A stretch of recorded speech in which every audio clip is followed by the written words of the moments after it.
Eh bien, nous sommes avec le Phoenix Country Band. On va laisser aux musiciens le soin de se présenter. Je crois que c'est la première fois que vous venez dans les Ardennes. Oui, c'est la première fois. Alors moi, je m'appelle Pierre. Bonjour à tous. Moi c'est Franck et je joue de la basse. Bonjour. Bonjour, et là, violoniste. Bonjour, Pierre également, batteur et chanteur.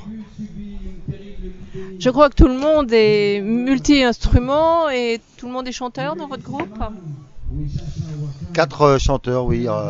Non seulement 4 chanteurs, mais on chante tous des morceaux. Bon, en lead, je partage la scène avec Ella surtout, mais chacun des autres instrumentistes, Franck et Pierre, chantent aussi quelques morceaux en fait. Et comment êtes-vous connus comment que le groupe s'est formé et comment vous êtes connus? Il y a un blanc. Un blanc, question très dure donc. Franck, je le connais depuis 25 ans, le bassiste. Et là, depuis 10 ans, on s'est connus par le biais de la country music. Et ensuite, Pierre est arrivé un petit peu plus tard. Mais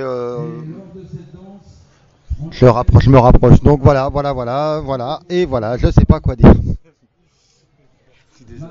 Donc la country regroupe tout ça, c'est. Je vais chercher. Hop. Ouais, on va faire une coupure. Vous venez recevoir l'Awards du meilleur groupe français, là très peu de temps. Est-ce que ça vous a ouvert des portes? Oui, surtout ça nous a ouvert des portes dans notre tête parce que c'était pour nous une grande reconnaissance. Parce que la fédération qui nous a donné cet award de meilleur groupe francophone, c'est la fédération de Country Line Dance.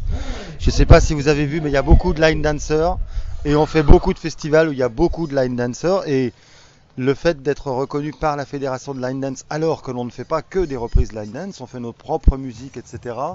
On a trouvé que c'était c'est un peu prétentieux de notre part, mais on a trouvé que c'était intelligent de la part de la fédération de récompenser un groupe de compositeurs et de créateurs en fait, plutôt qu'un groupe de musiciens qui font que de la reprise, même si c'est bien quoi. Donc même si ça nous a pas forcément ouvert beaucoup de portes, encore qu'on a quelques dates en plus qui à mon avis viennent de là, ça nous a surtout conforté dans notre volonté de faire exactement cette musique et ça nous a vraiment satisfait quoi, parce que c'est le résultat d'un travail de 10 ans. Bon, je vais me taire, je suis trop bavard. Et on est en train de se faire attaquer par les Indiens là. Ouais. Là vous allez au festival de Mirande, vous jouez dans beaucoup de festivals, vous aviez déjà joué à Mirande je crois dans la petite scène, là c'est la grande scène cette année. Déjà la grande scène. Donc là, c'est quand même Mirande, c'est quand même le plus grand festival de country en France. Ça doit être important quand même de pouvoir jouer là-bas. Oui, on a déjà fait Ouais, bah oui, me tend le micro à moi, j'y peux rien. On avait déjà fait la grande scène il y a 5-6 ans, mais c'était pas du tout pareil parce qu'on avait fait le festival off, on avait gagné, donc on était revenu l'année d'après pour faire l'ouverture. Et l'ouverture de Mirande, c'est pas Mirande. Le festival de Mirande commence après que le groupe français qui fasse l'ouverture soit passé. Donc on était vraiment passé anonymement quoi. Alors que là, on joue le samedi alors que le festival ouvre le mercredi. Donc ce sera noir de monde et on passe vraiment comme un groupe reconnu quoi. Mais oui, effectivement c'est une très grosse consécration. C'est vrai que c'est le festival le plus important en termes de public quoi. Il y a beaucoup de monde à Mirande quoi, ça c'est sûr.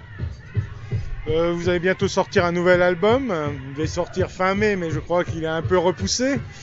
Est-ce des compositions ou des reprises le nouvel album? Alors, je sais pas qui répond. Donc le dernier album est composé de compositions à nous et notamment de reprises aussi. Et donc voilà, ça demande beaucoup de travail. Un album, tous les musiciens le savent, c'est des heures et des heures de travail. En plus, il y a toute la logistique qui rentre en compte. C'est avoir toutes les dispos de tout le monde pour qu'on puisse tous se retrouver en studio, travailler, composer, arranger, avoir un bon son. Donc travailler tout ce qui est technique, les prises de son. Et c'est vrai que le nouvel album c'est comme un nouveau petit bébé et là on a vraiment hâte que ça sorte parce qu'on en est bien fiers, donc j'espère qu'il plaira. Voilà. Vous aimez beaucoup participer avec le public et moi j'ai toujours une question, c'est est-ce que vous préférez jouer en concert ou pour des danseurs?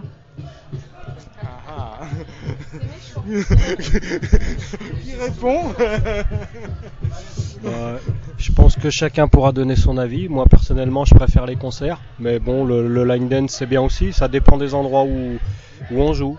Il y a des gens qui sont plus réceptifs que d'autres. Voilà. Alors en fait moi je vais être extrêmement clair, on assume non mais moi je fais beaucoup de dates tout seul aussi en plus, donc je joue beaucoup pour les danseurs, on va pas se voiler la face. Moi je préfère évidemment jouer en concert, je pense que tous les groupes dignes de ce nom préfèrent faire un concert, mais on va pas également dire des bêtises, nous c'est notre métier, c'est-à-dire qu'on en vit. Et s'il n'y avait pas les clubs de danse, on n'en vivrait pas, on serait à l'usine. Donc, bien sûr que faire un concert avec des gens, le club de line dance, on est obligé de s'adapter quand même aux reprises line dance, de faire danser les gens. Mais s'il n'y avait pas les clubs de line dance, moi je gagnerais pas ma vie, je serais obligé de faire autre chose. Donc, on s'adapte, hein, et puis on est très très content, surtout des fois quand on va faire des concerts dans des endroits où il n'y a personne. Bon, bah, on fait des concerts, on fait ce qu'on veut, on n'est pas obligé de faire des reprises line dance, mais il n'y a personne. Alors que quand on joue dans des clubs de danse, bon, bah, on est obligé peut-être de faire des reprises qui sont peut-être moins intéressantes pour nous à jouer parce que c'est plus pour les danseurs, mais au moins on sait qu'il y a 300-400 danseurs qui vont danser devant, quoi. Donc c'est un peu à double tranchant, quoi, voilà. Moi j'aimerais revenir sur l'album. Dans l'album, lorsque vous composez, qui écrit les paroles, qui écrit la musique, vous travaillez comment pour la composition? En fait, chacun compose. Donc chacun compose les morceaux qu'il a envie de composer. Après, on propose aux autres membres du groupe, évidemment, pour voir si ça plaît. Et si ça plaît, on valide et voilà. Donc, mais principalement quand même, ça c'est une décision qui remonte au tout début du Phoenix, pour que les albums gardent une ligne quand même directrice, que ça parte pas dans tous les sens, parce qu'on a quand même tous des goûts un petit peu différents par moment.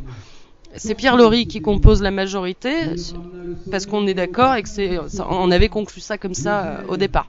Mais bon, on compose tous, voilà. Maintenant, moi, la dernière question toujours que je pose, c'est de savoir ce que chacun a écouté, le dernier morceau de musique que vous avez écouté sur CD ou sur Internet. J'aime bien savoir les goûts de chacun un peu.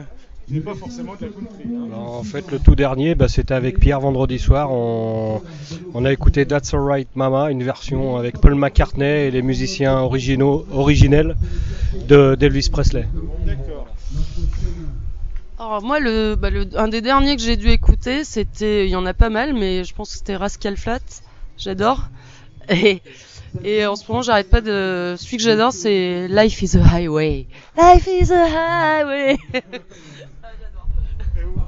Donc je vais répondre à Franck qui a dit quelque chose de complètement faux, car les derniers morceaux que nous avons écoutés, c'était dans le camion en venant ici au festival, et c'était mon CD. C'était de la country music. Et l'autre Pierre, donc Franck n'écoutait pas à ce moment-là, il dormait, on l'entendait ronfler à côté. En fait, moi, le dernier morceau que j'ai écouté, c'est pas très compliqué. Comme en fait, on enregistre l'album chez moi, dans ma maison, parce que j'ai un studio d'enregistrement dans ma maison. Le dernier morceau que j'ai écouté, c'est un morceau du nouvel album qu'on va faire, puisque je suis obligé de les peaufiner, de les mixer, de les retaper pour que on puisse les terminer le plus vite possible, quoi. Donc j'ai dû écouter un morceau, une reprise du Phoenix, mais j'ai pas le droit de dire, c'est l'intro, et c'est un morceau qui, tu couperas au montage, c'est un morceau qui tue sa race. Voilà. Et le morceau, le nouvel album, on pourra le trouver où il sera mis en vente, ou peut-être sur votre site internet. Comme d'habitude, je suis désolé pour eux, mais comme d'habitude, il y a Universal, Polygram et puis Virgin qui m'ont appelé, qui m'ont fait un pont d'or pour les distribuer, mais ils nous donnent pas assez. Donc finalement, on a décidé une fois de plus de pas suivre. On va pas suivre les réseaux, on va les vendre aux sorties de concert et surtout via PayPal sur notre site et certainement dans les sites de téléchargement comme iTunes, Deezer, etc. Ils seront en vente en téléchargement dans pas très longtemps. Vous pouvez rappeler votre site internet ? www.phoenixcountryband tout attaché, donc Phenix, hein. Écrivez pas Phoenix comme l'oiseau, mais comme la capitale de l'Arizona, donc Phoenix, countryband.fr. On a... Non, c'est .fr, c'est westindier.com. Non, c'est .fr. Et on a évidemment aussi un profil Facebook Phoenix Country Band officiel. Vous regardez sur Facebook et vous le On a trouvez. une page, voilà, on a une page Facebook dont je m'occupe et qui a plein d'exclus, etc. On met plein de choses qu'on va pas forcément trouver sur le site. Donc voilà, il faut faire une petite recherche Phoenix Country Band officiel.